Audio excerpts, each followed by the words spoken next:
Hello and welcome to the first episode of What, How, Why. I'm Kieran Slinger from Propalt. Every week we are going to unpack one idea, something that can help a estate agency improve their business.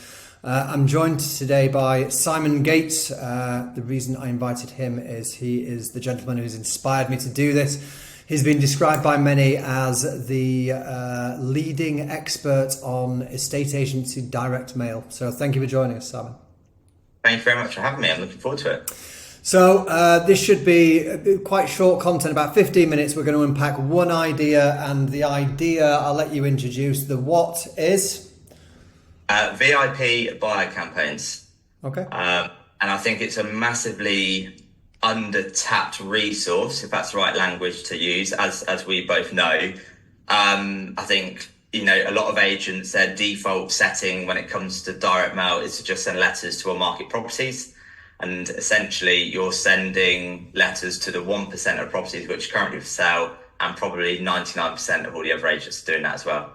So how can you stand out as being that 1%, sending letters to the 99% that are not on the market? But a lot of agents probably say to you and I, Kieran, well, how do you know which 99% to send letters to? Of course, we're going to go through that. But in terms of like the what around it, we've got a great case study example where a mutual client of mine and Kieran's sent out 480 bespoke letters on behalf of a VIP buyer. And they had 19 responses, which is a 4% response rate, which is an absolute joke. If only every campaign could get that. But it had success because of what we're going to go through in a minute. But that 4% response rate resulted in 7 market appraisals, I think 2 off-market viewings, and a sale agreed just over £900,000. So money in the bank, which has allowed them to complete a chain for one of their sellers who could not find somewhere. Hence the VIP buyer campaign. And then they are nurturing relationships with 18 other home sellers as well. So that is the what of what we're going to be going through. So should we cover the how? So the off-market campaigns, there's multiple platforms, including ours, out there that deal with off-market. But the idea of this is to give you the specifics behind it. So talk us through the elements of the letter. What should a good off-market letter contain? There's a variety of different things to it, but first of all, if we think of, we've all probably had a letter to our door at one point in time, or it's a compliment slip or a business card, and it will say something along the lines of, we have buyers looking in your street. Yeah. Now, my street's a good example, and I'll try not to go off on a tangent here.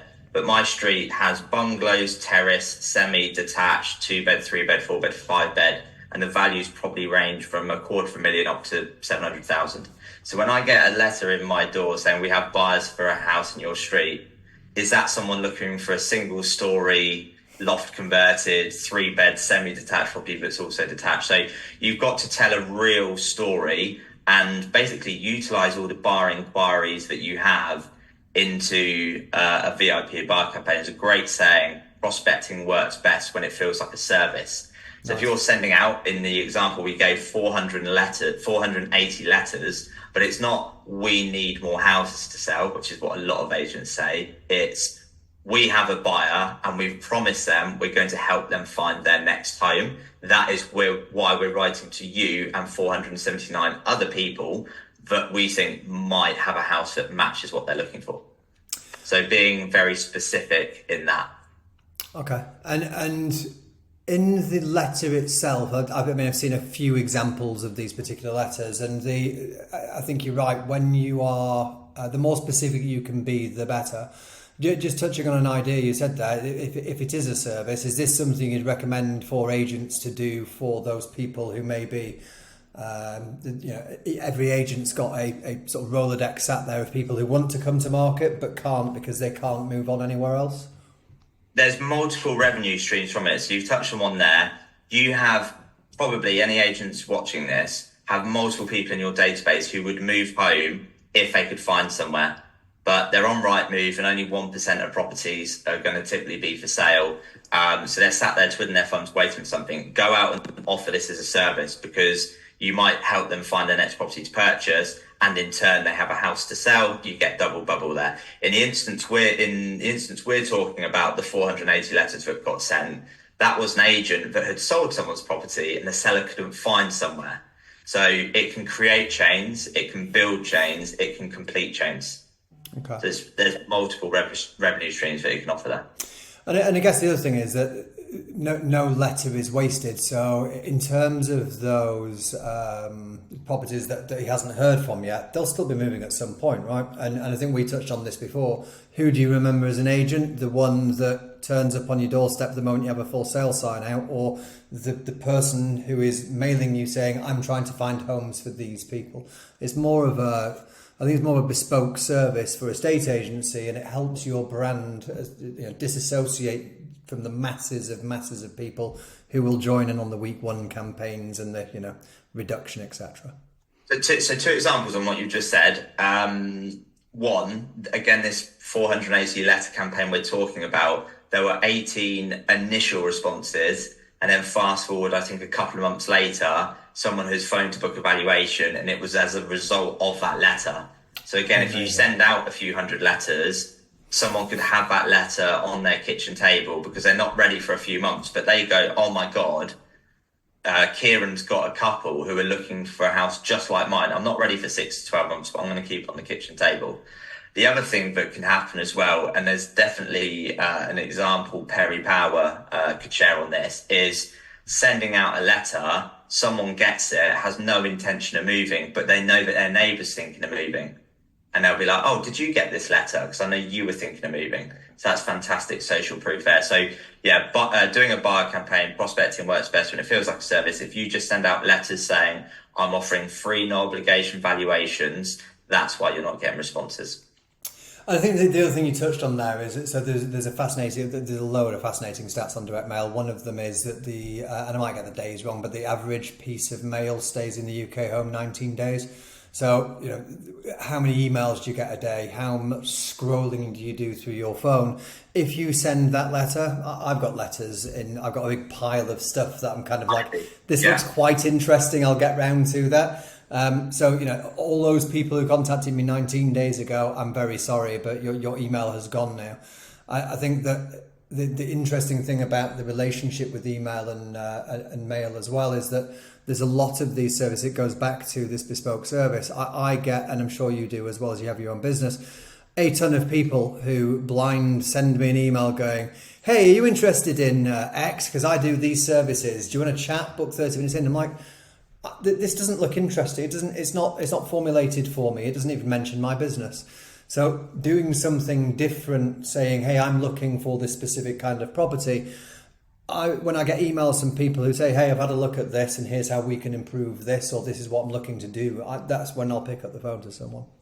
So I've written down the direct mail staying in someone's home for 19 days. That's very interesting. I have a pile literally on the floor down here of things. And again, on what you said, I think a stat I only read the other day was, and we'll get into it when we talk about letter content, but putting a PS at the bottom of a letter, 90% of people go straight to the PS of a letter. They're skim reading, going straight to the bottom. So that PS has got to be an amazing hook. So if you don't, anyone watching, if you don't already put a PS in a letter, do it. And the 480 letter campaign we're talking about didn't just have a PS, it had a PPS as well. So again, how many people skim read that and went straight to the bottom? And I think in this example, it said, PS, there is no fee for you to pay as a seller because we're retained by our buyer. To get a letter through the door saying, we've got a buyer for your house, by the way, there's no estate agency fee to pay. And that was in the PS, so a very powerful line there. I mean, I'd challenge anyone to get a better line for a letter. I will sell your home and it's free. That's like, it's gold dust, right? Yeah. So why don't we unpack, so as we're dealing with the how and we have a platform, let's go through and do a live example of how Simon might use this to find something in Milton Keynes, and by the wonders of modern technology we'll open up now. So if you're doing this, Simon, in someone's front room, so imagine the scenario is you've wowed your potential vendor and they're sat there and they say to you, look, Simon, I would love to move in Newport Pagnell because it is the greatest place on earth. But I just cannot find the right property for me. So I'm not going to enter this marketplace whilst I don't have a solid plan of where to go. What would you describe how you would sell this service and what you would show them and how you would kind of persuade them that there is other ways rather than just looking on Rightmove? Yeah, so to flip that completely on its head, I would say the average estate agent, and I'm putting myself in this camp as well as definitely having done their position, that will open you up to all the opportunities out there that are perhaps not on Rightmove. Unfortunately, you're just doing the complete opposite of what the seller wants to hear. So in this instance, you want to say, look, you're checking Rightmove every day. That's only 1% of the market. We'll open up the other 99% of the market for you. I'm not going to tell you to put your house on the market today.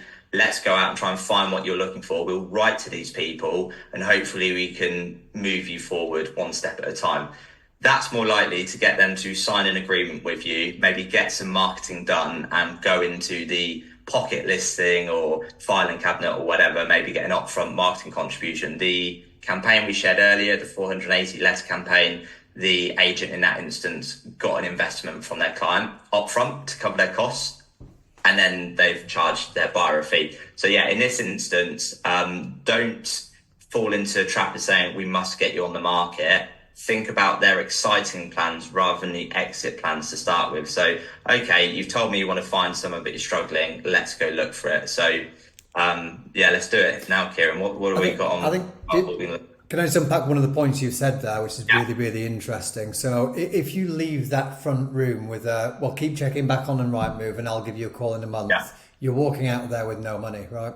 One thing you could do is to say, I have the technology, I'm an estate agent, I know all about every house, so I can help you with your search. For a contribution towards this of X, I will mail all of your perfect houses.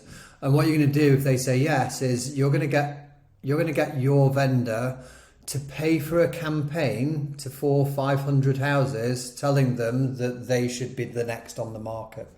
It's a genius idea. So let's. They're paying. Kieran, sorry to cut across you. They're pay in that instance. They're paying for your prospecting. But going back to the earlier point, prospecting works best when it feels like a service. That doesn't feel like marketing from an estate agent to a seller who's receiving it. It feels like a letter, but it's a service helping someone like them who's looking to move home. It's a fantastic point. So let's imagine Simon and your lovely partner Louise are on the move. Let's have a look at your next house. And this is the live sales market for Milton Keynes. So let's do, and the example you kind of gave earlier was you'd look for sort of 450, 600,000 was the kind of price range we're looking at. So if we narrow the filters to that, 4 beds for the golf clubs, obviously, and then your building size was sort of at least 120 square meters, and you want a little bit of land for a floodlit driving range. I'm sure she wants ponies, you want driving ranges, and if we sort of narrow that down, I don't know how many. So there's 0 basically. So you can't go anywhere and find that property because it's not available on the market as we sit right now, right? So using the off-market filters, so there's 117,837 properties in the Milton Keynes area, and let's just do that search again. So 450 to 600,000, 4 beds. And we were 120 square meters with 0.2 of an acre. And then how many houses have we? So there's 120 possible properties for you to move into. That's the total addressable market for that type of house. And then you can start having a look at the opportunities and see where they are, who they are, last time they moved. So there's a 6-bed here for 496, right? So you can start to narrow it by location or whatever you fancy doing from there. I think the point is that there's the opportunity for 120 people to hear from you as an estate agent, and you might charge a £250 fee for that to happen. I always love the saying, things happen when things align. So you as an agent are offering a service, the seller is getting a service, and you are promoting yourself to the next likely buyers in your region. It's a fantastic win-win for everyone. So on this as well, Kieran, let's play devil's advocate. I'm an agent watching this and I go, that's all well and good, but why would I send a letter to 120 properties that have no intention of moving as far as I'm concerned? Now, let's say, give or take, there's best part of almost 30 million properties across the country and around 1 million transactions a year. So you've roughly got about 3% of properties transact every year. Yep. Well, 120, 3% of that is 3 or 4. So there is 100% 3 or 4 properties that will move in the next 12 months in that map. And imagine them getting a letter from you as an estate agent saying, we have the buyer for your house. They want 1,200 square feet. They want a big garden. They need to be in Milton Keynes and they've got a budget up to 600,000. Can you help them find their next home? You can't get a more powerful message than that. I think we've talked about this before. There's one of my old bosses who were talking about marketing, and he said you either need to be in the top 5% or the bottom 5% because everything else is forgettable. So you either need to do a terrible campaign or an unbelievable campaign, and everything else is just in the middle. This is the only letter that you would get from an estate agent, in my opinion, where you would go, wow, that's new. I've not seen that. That's incredible service, right? If you as soon as you enter the market, let's be honest, you're going to get 5 week 1 letters. You might get 10 reductions, etc. So stand out from the crowd. Do something a little bit different. We've got many war stories between us, Simon, of agents who've gone, I've switched that off. It wasn't working.